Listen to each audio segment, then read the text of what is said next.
બાકી હવે મને એટલી ખબર પડે યુદ્ધ એ જ કલ્યાણ અને આસ્થાના મેળામાં આ પ્રવૃત્તિઓ હોવી ન જોઈએ।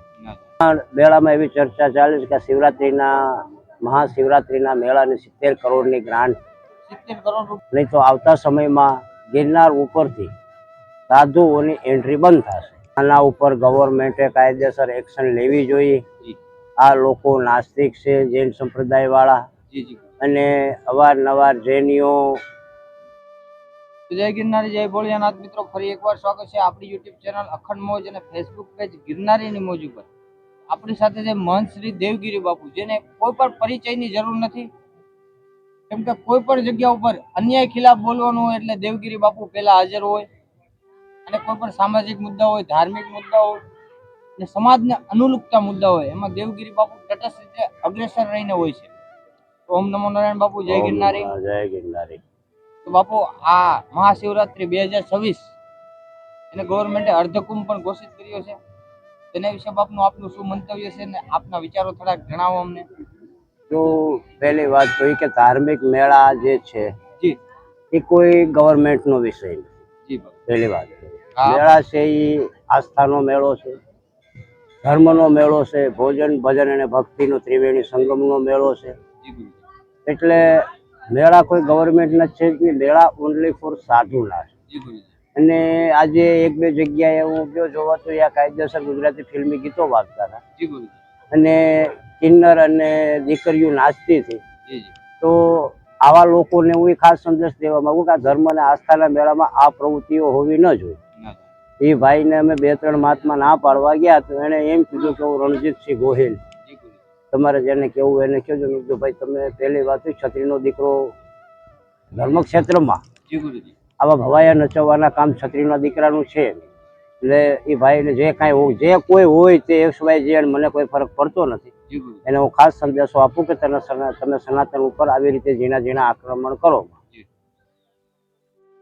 તેમજ બાપજી, જે હાલમાં ઓગળ ટૂંક ઉપર એક ઘટના ઘટી છે।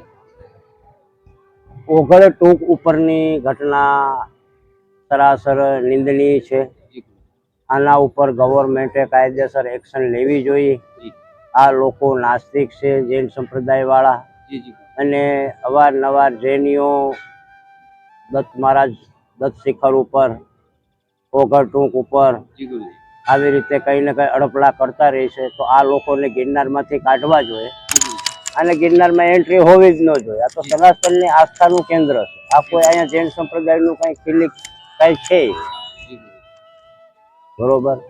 એટલે આ વિષયમાંથી હું ખાસ કરીને સમસ્ત સનાતનીઓને જાગૃત કરવા માંગુ છું કે જૈનો એના મોઢે સ્વીકારે છે કે અમે હિન્દુ નથી, અમે નાસ્તિક છે, બરોબર છે। એ કોઈ ભગવાનમાં માનતા નથી, આસ્થામાં માનતા નથી। તો આજના સનાતનીઓ છે એ કેમ આ બધાને પકડીને બેઠા? આ વિષય ઉપર સાધુ સમાજે ખાસ ધ્યાન દોરવું જોઈએ। સાધુ ધ્યાન નથી દેતા। આજે દુનિયા વાતું કરે છે, સાધુના વિરોધ ઉપર બધા જાય છે, અને મેઇન કારણ એ છે કે સાધુને ધર્મ બચાવવા પ્રત્યે લાગણી હોય એવા બહુ ઓછા સાધુ।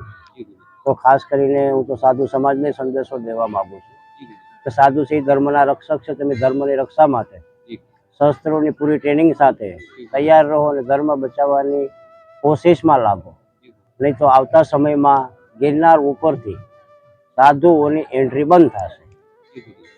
શાસ્ત્ર સાથે શસ્ત્ર પણ રાખવા બહુ જરૂરી છે। શાસ્ત્ર સાથે શસ્ત્ર રાખવા જરૂરી છે। અત્યારના મેળા છે પ્રશાસનના હાથમાં વયા ગયા છે।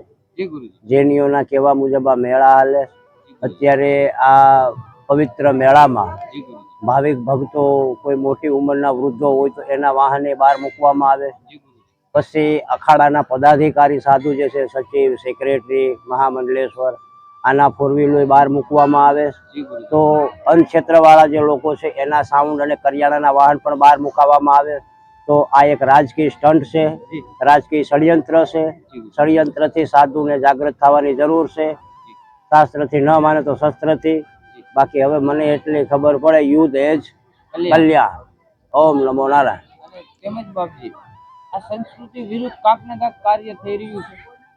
કેમ કે પેલાનો મેળો બાપુ એવો હતો કે ભજન થતું, ભોજન થતું, અને ભાવ હતો લોકોમાં સંતોના દર્શન પ્રત્યેનો।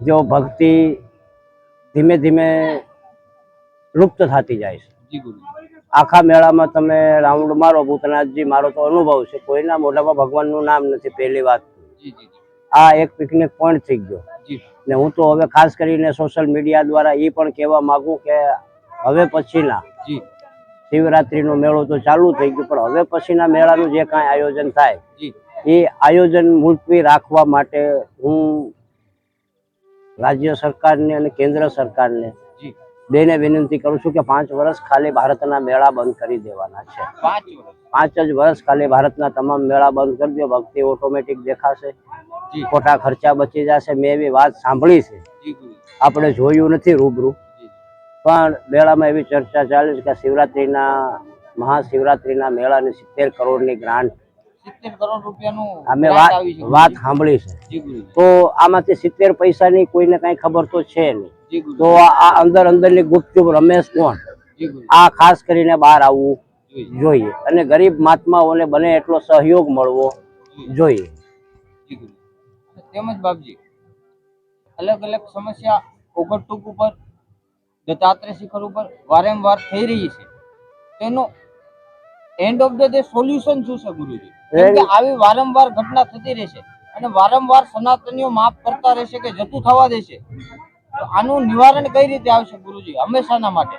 આનું નિવારણ એક જ છે, યુદ્ધ એ જ કલ્યાણ. જી. બાકી સનાતનીઓની આંખ ઉઘડે એમ છે નહીં અને ઉઘડશે નહીં. જી ગુરુજી. અવારનવાર માર ખાતા જ આવ્યા છે ને ખાતા જ રહેશે આવી રીતે. જી જી માર ખાવામાં ને ખાવામાં પાલીતાણા વયો ગયો, માર ખાવામાં ને ખાવામાં આબુ વયો ગયો, બાકી બચ્યો ગિરનાર. તો હવે આ લોકોના હાથમાં તો આમ દામ ઠામ બધું છે. જી ગુરુજી. રાજકારણ એનું છે, પ્રશાસન એનું છે, કંપનીઓ એની છે. તો નેતાઓ પ્રજાનું કે સાધુનું સાંભળવા એગ્રી નથી. સાધુ સભા કરે નેતાઓ ત્યારે સાધુને આગળ બેહાડે, બાકી કોઈ સાધુનું સાંભળવા રાજી નથી.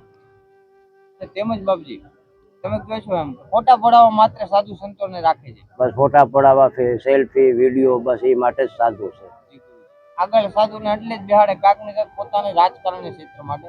બસ રાજકીય લેવલના હિસાબે તો કોઈ પણ સરકાર જીતે છે, જી ગુરુજી. પછી કોઈ કોઈને જવાબ દેતું નથી. અને બાપજી, એમ પણ કહેવાય છે, એક મિથ એમ પણ છે કે જે જૈન મુનિનું નામ આવ્યું એ ક્યાંક ને ક્યાંક રાજકીય રીતે જોડાયેલા છે. હોય જ શકે તો જ આ રીતે સાહસ કરે, કારણ કે અમે લોકો સાહસ નથી કરતા. એનું મેઇન કારણ શું છે? કારણ કે અમારે કોઈ રાજકારણે કોઈ કનેક્શન નથી. જી ગુરુજી. અમારી તો એક જ સરકાર છે, રાજાધિરાજ મહાકાળ. જી ગુરુજી. અમારી તો એ જ સરકાર છે, અમારે બીજી સરકારની જરૂર નથી. જી. એટલું તો હું કહું કે આપતા પ્રધાનમંત્રી ઇમરજન્સીમાં તત્કાલ પ્રધાનમંત્રી તરીકે યોગી આદિત્યનાથને બેહાડો. જી ગુરુજી. યોગી સિવાય કલ્યાણ નથી. યોગી સિવાય કલ્યાણ નથી. તેમજ બાપુ, વિશેષ અમારી સમજણ તો ટૂંકી હોય, તમારી રીતના કાંઈક વિશેષ માર્ગદર્શન અમને આપી શકો તો? હું તો સમસ્ત સનાતનીઓને એ સંદેશ દેવા માંગુ કે તમારા ગામડાઓમાં કે સિટીમાં રહેતા હોય તો તમારી શેરીઓમાં જી ગુરુજી. જે કાંઈ આશ્રમો લઈને સાધુ સંતો બેઠા છે, જી તો પહેલા તો ખાસ કરીને તમારા ક્ષેત્રના સાધુનું ધ્યાન રાખો, જી જી એને કાંઈ ખામી ન આવવા દો. જી. પછી વધારે હોય તમે બહાર દો તો વાત અલગ છે. ધર્મ પ્રત્યે લાગણી રાખો. સનાતન ઉપર આવા નવા આક્રમણ થાય તો એ વિષયમાં તો થોડું ધ્યાન દોરો, નકર આવતા સમયમાં સનાતનને બચવાનું નથી ને સનાતની બચવાના નથી. જી ગુરુજી. એટલે ખાસ કરીને અત્યારથી જાગૃત થાવ તો જ આ બધું કંટ્રોલમાં આવશે. જય ગિરનારી. જય ગિરનારી, જય ભોળિયાનાથ. જય ભોળિયાનાથ, હર હર મહાદેવ. હર હર મહાદેવ.